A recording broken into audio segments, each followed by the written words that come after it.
Thank both Sanjay and Pawan for bringing me here again and again.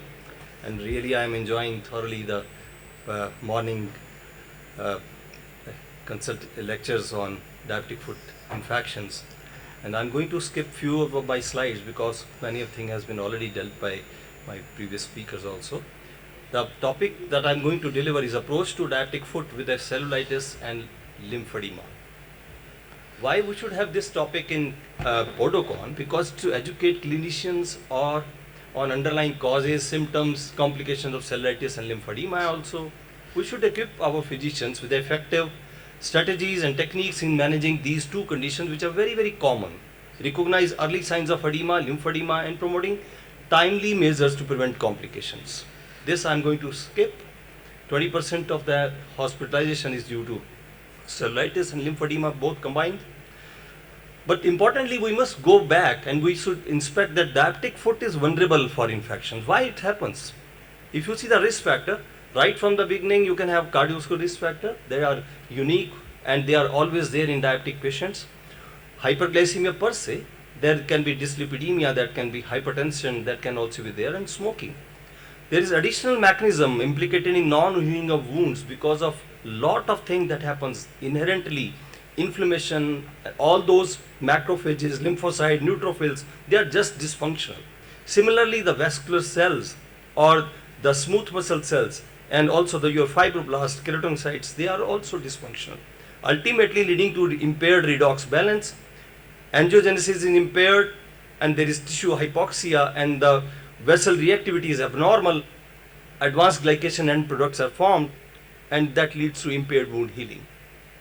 Pathophysiologically, very two simple terms. Cellulitis is a bacterial infection right from the go, and it is Staph aureus and Streptococcus. This we can remember. Lymphedema is impaired lymphatic drainage, chronic swelling and fibrosis is there, and both of these two can coexist in most of our patients. There is an important thing to learn. We have got the largest organ, that is the skin, and it is a protective factor in the healthy skins, right from epidermis, dermis and your subcutaneous tissue. Epidermis has got acidic pH, very, very tightly connected corneocytes, just like China wall, and this is a kavach on our body, and that protects our infections go inside. Dermis has got antimicrobial peptides also, and it has got APCs, the presenting cells, and also you have got subcutaneous tissue, all three circulatory systems like vascular, lymphatic and venous system to protect ourselves. But the risk of cellulitis increase once there is previous episode of cellulitis. The skin integrity breaks down, the circulatory defect is there, whether it is a venous or a lymphatic or arterial, and there is immune defects. All these leads to increased risk of cellulitis. The basic pathology, if you want to learn, cellulitis is a bacterial infection of deep dermis. Subcutaneous tissue is also involved with expanding erythema, warmth, tenderness and swelling. Local scaled trauma, local infection, distant infection can lead to cellulitis. You can have present infection in the cellulitis or a non-infectious cellulitis can be also there. So the causes can be, portal of entry could be through eczema, contact dermatitis or maceration associated skin disorder or tinea pedis or fissure cracks, which are very, very commonly are there present specifically when your patient has got peripheral neuropathy and has got immune dysfunction. So once you encounter a patient of cellulitis, these are the few questions we want to answer. First thing is that we have to distinguish cellulitis from its mimicker, which is again, it can be very dangerous thing that you are dealing with. Not only cellulitis, it can be Charcot also. Obtain a representative microbiological diagnosis, whether I am able to do it like this or not. Effectively reduce the recurrence, which is again very common. What is the role of skin microbiota, whether I am dealing with infections or it is simple colonization. Anti-inflammatory agents, whether there is any role or not. Whether my patient requires antibiotics or not. So all these are the important questions which we are going to try to answer. So first thing very important, key points in history is very important. Don't forget, pattern and speed of progression, age and medical comorbidities. Even the patient has got diabetes, he can have many bundles of comorbid issues. Recent antimicrobial treatment, previous 1 month, possible site of inoculation, trauma or fungal infection, history of previous cellulitis, again, travel history is very important, risk of atypical organisms like profound immunosuppression, animal or human bite, sea or freshwater exposure, specifically in this part of our country, exposure to animals, fish and reptiles, and intravenous drug abusers. So the clinical presentation, look at the signs, fever, chills, malaise. They will just give you an indication that you are not dealing with a simple cellulitis, it is something different. So this I am going to skip. So suspect sepsis, this is very important. Clinical sense prevails. Objective evidence of new altered mental state. Any patient with cellulitis, don't miss these high risk criteria. Respiratory rates high, or patient requiring oxygen to maintain SpO2, heart rate high, or patient has got systolic blood pressure either on lower side or having diastolic also on lower side. Mean arterial pressure also on lower side. Not passed urine for previous 18 hours. Mottled skin, ashen or appearance is sick looking, cyanosed, skin or lips or tongue are cyanosed, non-blanching skin rash. All these are signs of something impending doom. This is classification, Dundee classification, markers of sepsis. Don't forget, they are applied for cellulitis also, applied for cellulitis plus lymphedema also. Very important. Look for WBC count. If it is less than 4 or 4,000 or more than 12,000, you are dealing with something. Impending doom is definitely there. Temperature, hypo or hyperthermia, or it is on 38 degree more. Heart rate 90 beats per minute, resting tachycardia. Again, this is when a marker that you are dealing with something very dangerous. Respiratory rate 20 beats, higher respiratory rate. There are other ways to classify also. Class 1, 2, 3, 4, depending upon all these clinical parameters that you are dealing with. The vitals are extremely important when you are dealing with a patient of cellulitis. Again, mimickers of cellulitis are very important to rule out. Stasis dermatitis, lipodermatosclerosis, stasis ulcer, or a deep vein thrombosis. All these four can be there in venous incompetence or venous abnormalities. Then you have to rule out, or you have to look for the signs of necrotizing fasciitis, which are very important. Pain if it is disproportionate to the clinical finding and outside the lesion margin.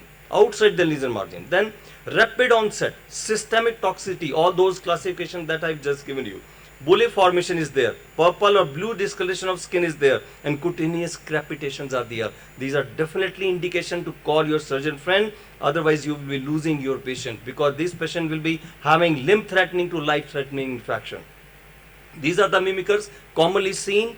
The stasis dermatitis with secondary impetitization, you can see here. Then there is inverted champagne bottle appearance that can be there. And then on your right hand side, there is podagra, or it is the first metatarsopharyngeal joint involvement due to tophi formation or gout. So the differential diagnosis of cellulitis involves deep vein thrombosis, very important clinical parameters you have to think over. Chronic venous insufficiency, necrotizing fasciitis you have to rule out. And what about erysipelas? Erysipelas is a superficial infection of the dermis and lymphatic with sharply demarcated erythema, bright red area of the skin that is somewhat raised, but it is sharply demarcated because it is superficial in comparison to cellulitis. Now, when you are looking at the various type of pathogenesis, pathogenic organism like Staph aureus and streptococcal, don't forget these clinical parameters. If your patient has got neutropenia, look for these gram-negative, E. coli, Enterobacteriaceae, Pseudomonas that can be there. Your patient can have cirrhosis of liver, which is very commonly associated, MASLD going towards cirrhosis, E. coli, Klebsiella can be there. Or your patient cause freshwater, salt water exposure, Aeromonas can be there. Tropical water, Chromobacteriums can be there, and fish and bone injuries can be there. Enterobacteriaceae is very commonly. Human bites, Anaconella or Parvotella can be there, or various animal bites. So these are the, or if the ulcer is macerated, don't forget, you will have Pseudomonas can be there. Look for the complications. Complications can go into deep tissue infections, can go into abscess formation, progressing to necrotizing fasciitis if you are not able to treat in appropriate way, ultimately leading to limb loss or amputation. So the clinical diagnosis again important.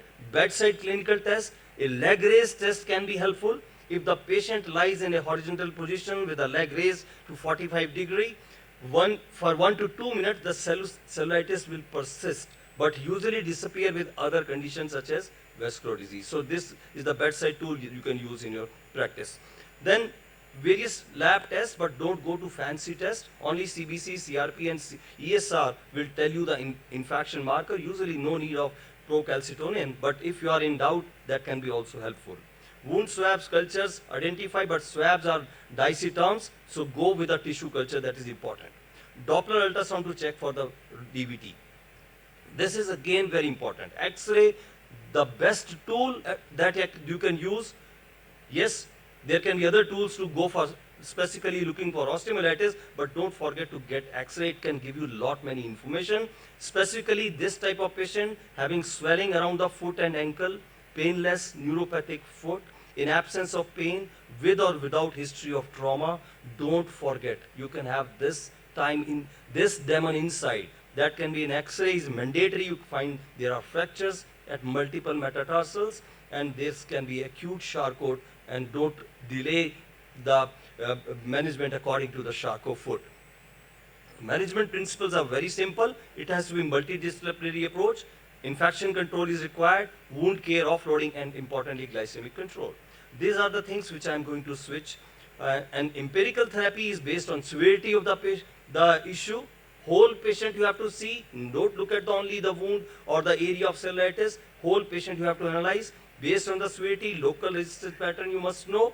Mild infection, Moxclav, okay, you can start. Cephalexin, you can start. Moderate infection, obviously you have to go to ceftriaxone, Piptaz, or severe infection, carbapenem. This is the usual way. Then we start treating these patients. Duration is 7 to 14 days. Longer if there is osteomyelitis or deep infection, then the things are different. Role of culture is important. Tailoring antibiotic depending upon the microbiological findings are again very important. ITSA gives you three important lines. Mild cellulitis, oral antibiotics will be working. Moderate to severe case, IV antibiotics will be working. And if there is a lymphedema, you have to go other things, modalities also you have to use. This I am going to skip because we are going to have the symposium also, and this we are going to discuss on that time. Just going to give you surgical management important.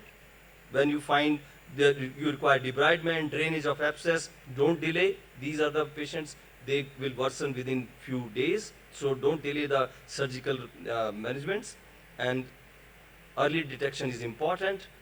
So coming to the last part of my talk, that is lymphedema. Lymphedema is a type of swelling that is caused by damage to the lymphatic system. And this leads to chronic progressive disorder due to impairment of lymphatic drainage resulting in excessive swelling. Remember this cartoon, increased capillary pressure is there and venular pressure is there. What this leads to? Increased interstitial and tissue pressure, leading to edema, and this compression and congestion in the lymphatic and excessive fluid collection beyond lymphatic capacity leads to lymphovenous edema. Remember, it's not a lymphedema, it is a lymphovenous edema. So what are the signs and symptoms? Distal swelling, swelling proximal, then swelling increasing. There can be thickness of the subcutaneous tissue, restricting range of motions, and also skin discoloration will be there, limb heaviness, wetty limbs that can be there, and difficulty fitting in the clothings. There can be two types, primary lymphedema and secondary lymphedema. Primary lymphedema, congenital, or it can be due to various types of syndromes like Turner syndrome, Noonan syndrome, they have primary lymphedema.